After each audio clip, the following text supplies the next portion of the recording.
You've done such a great job on China communicating the threat. I want to get into China for a moment here, Mr. Chairman, because Chinese-linked cyber attacks have surged by 150% last year. That's according to CrowdStrike's annual global threat report. Hits on sectors like financial services, media, manufacturing, industrials increased from 200% to 300% in that time frame. Mr. Chairman, the House Homeland Security Committee passed the Cyber Pivot Act out of committee this week. Tell me about this threat of cyber. Who's getting impacted, and how important is this pushback on communist China?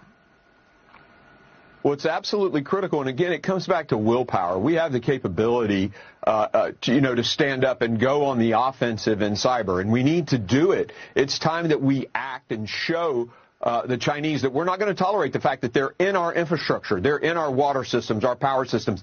They invaded our telecoms. They're in AT&T and Verizon's systems right now.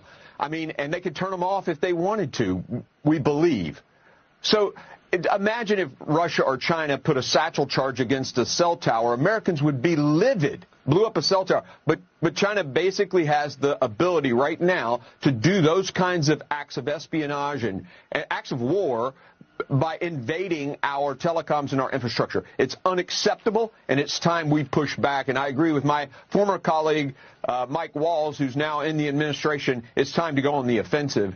But we've also, this issue with the Pivot Act, the number one challenge we have is the number of people that we've been training to be cyber experts. Director Wray, when he was leading the FBI, came in and testified and said if he put every cyber person he had on the China desk, he'd still be outnumbered 50-1.